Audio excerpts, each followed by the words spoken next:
오늘 우리에게 주신 하나님의 말씀은 창세기 13장 1절에서 8절 말씀입니다. 제가 읽도록 하겠습니다. 아브라함이 애굽에서 그와 그의 아내와 모든 소유와 롯과 함께 네겝으로 올라가니 아브라함에게 가축과 은과 금이 풍부하였더라. 그가 네겝에서부터 길을 떠나 베델에 이르며 베델과 아이 사이 곧 전에 장막 쳤던 곳에 이르니 그가 처음으로 제단을 쌓은 곳이라. 그가 거기서 여호와의 이름을 불렀더라. 아브라함의 일행 롯도 양과 소와 장막이 있으므로 그 땅이 그들이 동거하기에 넉넉하지 못하였으니 이는 그들의 소유가 많아서 동거할 수 없었음이니라. 그러므로 아브라함의 가축의 목자와 롯의 가축의 목자가 서로 다투고 또 가나안 사람과 브리스 사람도 그 땅에 거주하였는지라. 아브라함이 롯에게 이르되 우리는 한 친족이라. 나나 너나 내 목자나 내 목자나 서로 다투게 하지 말자. 아멘. 네, 오늘은 너무 갑작스러우셨을 수도 있을 것 같은데 눈이 너무 많이 왔죠. 눈이 너무 많이 와서 교회에서 이 수원 지역에 우리 수원 예배당의 새벽 기도를 오늘은 쉬자라고 위임 목사님께서 결정을 하셨어요. 그래서 저도 오늘 오후에 발빠르게 리더분들한테 우리 리더십들에게 연락을 취했고, 혹시나 지금 이 설교는 녹화하고 있는 건데 혹시나 교회 지금 오셨을까봐, 이 시간 오셔서 헛걸음 하셨을까봐 조금 마음이 어렵기도 하고 걱정도 되고 근심도 되는데, 여러분 그런 일이 없길 바래요. 우리 공동체의 리더십들은 워낙 네트워킹이 잘 되어 있기 때문에 아마도 제가 우리 샘지기님들에게 연락한 즉시 샘장님, 바나바를 세운 분들에게 전부 새 가족들에게까지 전부 아마 연락이 가지 않았을까라고 생각해 봅니다. 그러면서 좀 마음 편하게 다시금 말씀을 나누도록 하겠습니다. 지금 우리는 유대인들에게, 그리고 우리 그리스도인들에게, 그리고 이슬람인들에게, 우리 무슬림들에게까지 공통된 이 민족의 조상 아브라함에 관한 이야기를 하고 있습니다. 아브라함은 기독교인들에게도 그렇고 유대인들에게도 그렇고 무슬림들에게도 그렇고 정말 전설과 같은 존재죠. 어떻게 하다가 이 아브라함은 정말 이 믿음에 관해서 전설이 될 수 있었을까라는 것에 대해서 저희가 지금 쭉 이렇게 짚어보는 과정 가운데 있습니다. 어제 말씀드렸던 거 여러분 기억하실지 모르겠어요. 아브라함은 눈에 보이는 것이 아니라 보이지 않는 말씀을 따라갔다라고 이야기했습니다. 그의 믿음에 관해서 말씀드리자면 어쩌면 정말 허무맹랑한 하나님의 약속을 믿음으로 취했다라는 것이죠. 사실 어떻게 보면 우리들의 믿음을 점검해 보면요, 우리들의 믿음은 확률이나 통계나 확인과 같아요. 희미하게라도 뭔가 보일 때에 그것을 더듬어 가면서 그것이 확실해지기까지 내 마음을 쏟아붓는 것, 여러분 그건 확인인 거죠. 그런데 아브라함은 전혀 바랄 수 없었던 것, 무자한 상태에서 자식을 75세 때까지 전혀 낳지 못하고 있었는데 하나님께서 그에게 약속해 주셨어요. 내가 너를 큰 민족을 이루게 하겠다라고 이야기했습니다. 아니, 자식을 한 명도 두 명도 아니고 셋도 없고 아무런 자식도 없는데 큰 민족을 이루게 하겠다라는 것은 그야말로 백지수표, 공수표, 허무맹랑한 약속에 불과하죠. 그런데 그때 필요한 게 무엇이냐면 여러분 진짜 믿음이에요. 보여지지도 만져지지도 느껴지지도 않는데 그럴 때 여러분 믿음이 필요합니다. 아브라함은 그 믿음으로 나아갔고요. 가는 과정도 이정표 하나 없음에도 불구하고 무엇을 따라갔는가? 가장 확실한 이정표 되시는 하나님의 말씀을 따라갔다라고 어제 말씀드렸습니다. 그런 길을 계속해서 가면 좋죠. 그런데 하나님의 말씀이 잠시 우리 귀에 들리지 않을 때가 있어요.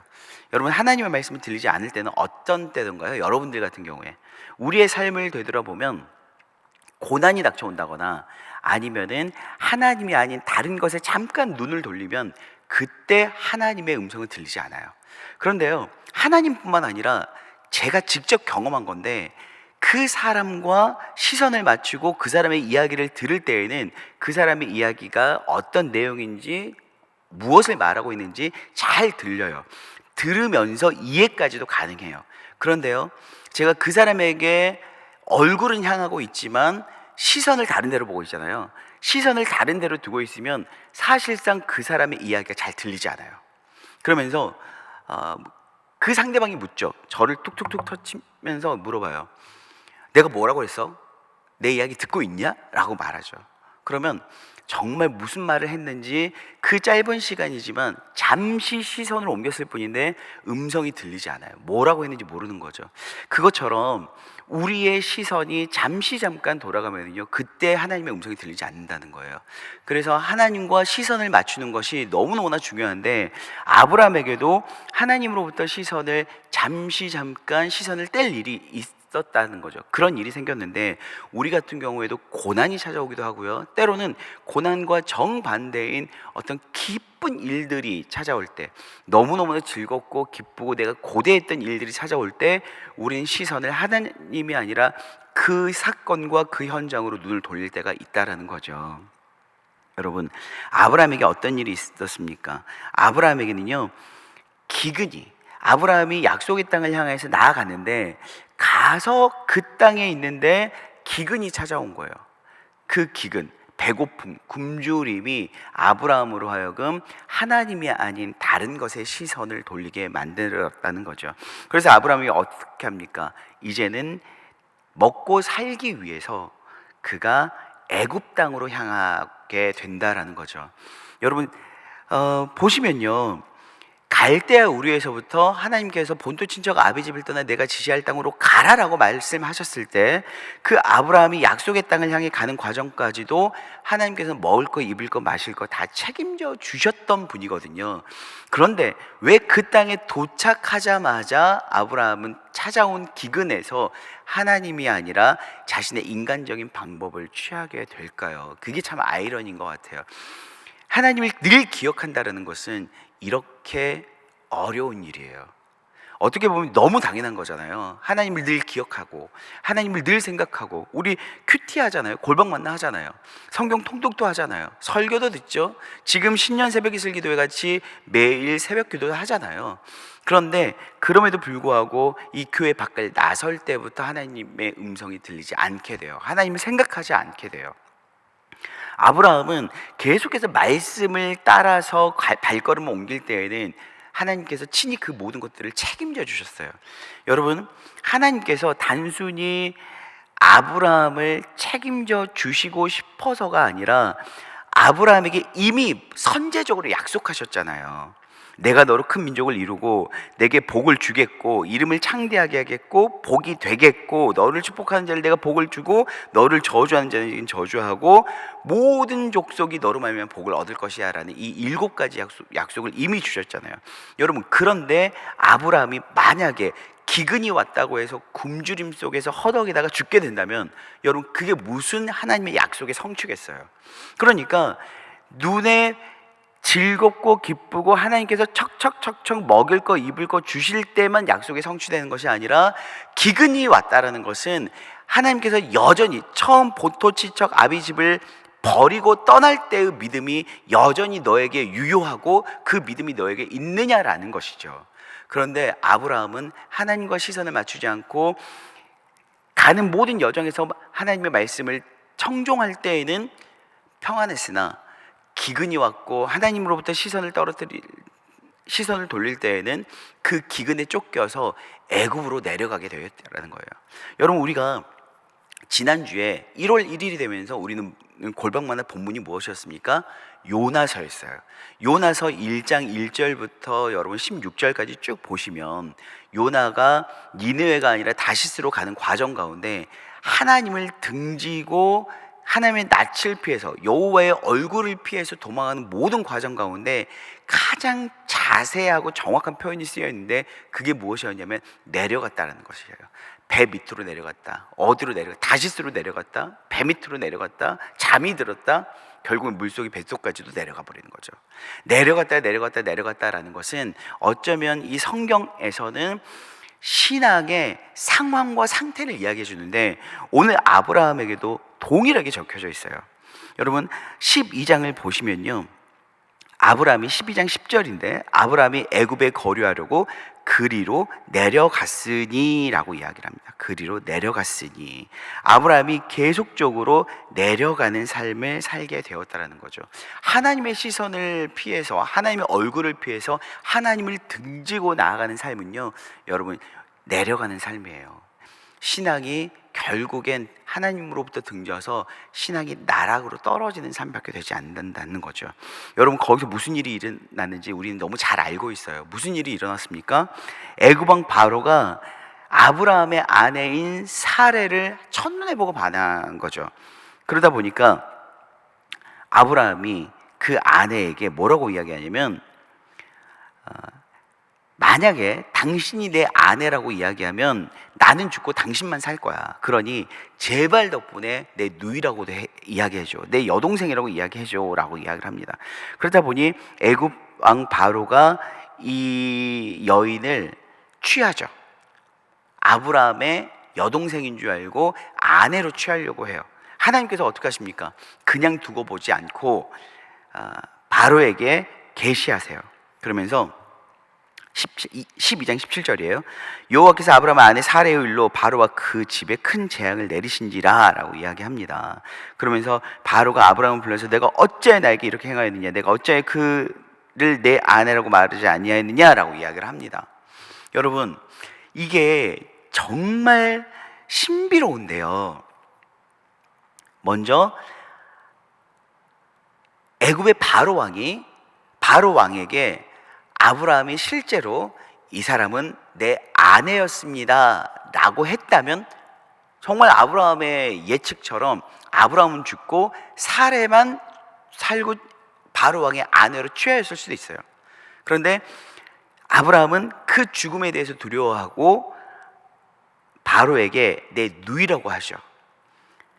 그렇다 보니 하나님께서 거기서 제동을 거시고 바로에게 재앙을 내리셨어요. 그 재앙을 통해서 이 바로는 이들의 하나님을 믿게 되고 두려워하게 되는 거예요. 그렇다 보니 사라도 살려주고 아브람도 살려주게 되는 거죠. 이것은 아브라함의 지혜로움 때문이 아니라 하나님께서 갈대아 우르에서부터 본토 친척 아비집을 떠나면서 이 아브라함에게 주셨던 하나님의 약속을 성취해 가시는 과정이라는 거예요. 여러분 아브라함에게 큰 민족을 허락하신다고 했어요. 큰 민족을 이루게 하겠다. 여러분 그렇다면 부인인 사라를 빼앗겨 버리면 어떻게 자식을 낳아요? 부인인 사레를 빼앗겨 버리면 그것도 애굽 왕, 당대 최고의 이집트의 왕인 바로에게 아내를 빼앗겨 버리면 무슨 자식을 낳고 큰 민족이고 뭐고 뭘 이룰 수 있겠습니까? 그러니까 하나님께서는요 아브라함에게 하셨던 그 허무맹랑한 것 같은 일방적인 약속을 아브라함의 모든 생애 가운데 그가 주권적으로 이루신다라는 거예요. 아브라함이 이처럼 철없고 너무나도 야비한 행위를 할지라도 하나님께서는 그의 악행을 선용하실 뿐만 아니라 그의 어떠함에도 상관없이 하나님의 약속을 성취해 가신다는 거예요. 여러분, 사랑하는 여러분, 정말 여러분들께서 아멘 하셨으면 좋겠어요. 하나님은 이처럼 하나님의 약속에 전적으로 하나님의 신실성으로 약속을 지켜가시는 분이라는 것입니다. 그렇다면 우리는 이제는 아무 막사로도 상관없는 것인가? 아닌 거죠. 우리는 그 약속을 지키시는 하나님과 만남에서 우리는 돌이켜서 더욱더 하나님 앞에 나아가야 된다는 것입니다. 사랑하는 여러분, 오늘 13장 1절에서 8절까지 제가 읽었는데 1절 보시면 아브라함이 애굽에서 그와 그의 아내와 모든 소유와 롯과 함께 네겝으로 이제 올라가니 라고 나와 있습니다. 하나님을 떠났었던 아브라함이 이제는 내려갔던 아브라함이 이제 다시 올라가는 삶을 살아간다라는 거예요. 그의 올라가는 삶 가운데는 여러분 무엇이 동반하게 되었습니까? 아내도 잃어버리지 않았어요. 그리고 그뿐만 아니라 모든 소유와 롯도 하나도 식솔 하나도 놓치지 않고 잃지 않고 다 같이 올라가기 시작합니다. 그러면서 가축과 음과 금이 풍부하였더라. 애굽에 그냥 기근을 피해서 잠시 머물기 위해서 애굽으로 내려갔을 뿐인데 하나님은 그에게 은과 금이 풍부해져 갔어요. 그의 이름을 창대하게 하고 큰 민족을 이루겠고 복이 되겠다라고 하신 그 약속의 말씀을 하나님께서는 이처럼 넘치도록 지켜가시고 계신다는 거죠. 그러면서 아브라함이 어떻게 반응하냐면 네게부에서부터 길을 떠나 베델에 이르며 베델과 아이 사이 곧 전에 장막 쳤던 곳에 이르니 그가 처음으로 제단을 쌓은 곳이라 거기에서 여호와 이름을 불렀더라. 아멘. 사랑하는 여러분, 바로 이거예요. 우리도 아브라함처럼 하나님의 약속을 신뢰하지 못하고 상황과 환경의 실제적인 부분 때문에 우리도 하나님을 등지고 내려가는 삶을 살 수 있다는 거죠. 그런데 그 가운데에서도 하나님이 우리에게 역사하신 것들을 우리가 경험했더라면 우리가 다른 것이 아니라 다시금 하나님께 돌이켜서 하나님을 예배하고 하나님의 이름을 주여 주여 부르짖어야 된다는 거예요. 여러분, 그가 처음으로 제단을 쌓은 곳이라, 처음으로 제단을 쌓은 곳이라, 이게 진짜 중요하거든요. 여러분들께 질문할게요. 여러분들이 신앙생활을 쭉 오래 하시면서 다양하게 하나님을 경험하기도 했고 사역들도 여러 가지 사역들을 경험하게 됐고 사역 초창기보다 지금 여러분들의 지식도 많아졌고 경험도 풍부해졌고 또 지금 여러분들의 리더십도 더 탁월해졌을 수는 있어요. 또 모든 상황 가운데 처세술도 훨씬 더 발전했을 수도 있어요. 그런데 물을게요. 여러분, 처음 하나님을 만났을 때와 지금 하나님을 만났을 때와 어떤 때가 더 뜨겁고 순수해요? 여러분들이 아니라 제 상황을 통해서 이야기해 보자면 여러분, 지금이 훨씬 뜨거워요. 지금이 훨씬 더 뜨겁지는 않아요. 여전히 그 뜨거움을 유지하려고는 하지만 처음 하나님을 만났을 때는요 정말 물불 가리지 않았어요. 지식과 지혜로, 그러니까 그 뜨겁다라는 것이 원숙하다는 건 아니에요. 지금의 신앙이 더 원숙하겠죠. 지식도 배웠고 경험도 쌓였으니. 그런데 단순히 정말 순수하게 하나님 앞에 모든 것들을 내어던질 만한 열렬함은 그때만큼 못하네요. 여러분, 아브라함이 처음 갈대아 우르에서 하나님을 만났고 믿음의 도전을 시작했을 때와 지금은 분명 다릅니다. 아브라함에게 회복되어야 했던 것은 처음 제단을 쌓은 곳에서 만났던 그 하나님과의 열렬한 만남이 필요했던 거예요. 그 열렬함에는요 다른 것은 보이지 않거든요. 신앙의 다양한 시간, 그 긴 시간들 가운데 다양한 것들을 경험하면요 여러 가지 계산할 것들이 많아지더라고요. 생각할 것들도 많아지고 고려할 것들이 많아져요. 그런데 처음 신앙은요 계산하고 고려하지를 않아요. 그저 하나님께 무조건 직진이에요. 하나님께 그만큼 집중하고 하나님이 원하시는 것을 향해서 오직 그것밖에 생각하지 않는다는 거죠. 아브라함은 그 처음 제단을 쌓은 곳으로 돌아가서 여호와의 이름을 불렀다라고 이야기하고 있습니다.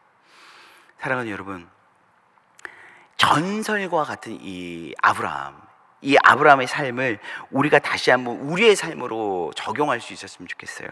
아브라함은 넘어지지 않았기 때문에 전설이 된 것이 아니에요.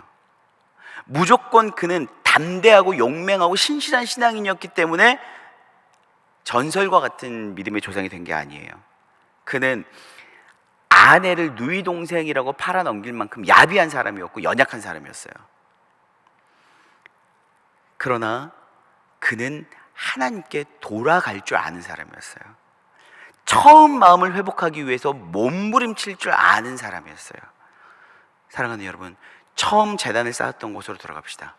첫 마음을 회복함으로 나아갑시다. 처음 주님께 부르짖고 울고불고 통곡하면서 미친 듯이 주님만 찾았던 그때로 돌아갑시다. 하나님께서는 여러분을 그렇게 되기를 원하십니다. 오늘 이 시간 함께 찬양하시면서 기도하실 텐데요, 제가 오늘 여러분들에게 들려드리고 싶은 찬양은 무엇이냐면 주를 향한 나의 사랑은, 주를 향한 나의 사랑을 주께 고백하게 하소서. 이 찬양 아시죠? 이 찬양 함께 고백하시면서 아마 이 녹화기 때문에 찬양이 이렇게 연결돼서 여러분들에게 들려드릴 텐데, 여러분 말씀만 들었다고 끄고 다시 눕지 마시고 이 찬양이 끝나기까지 여러분 첫 마음을 회복하게 해달라고, 처음 주님과 만남, 처음 그 헌신의 결단을 회복하게 해달라고 기도하시는 여러분들의 삶이 되시길 소망합니다. 함께 기도하십시다.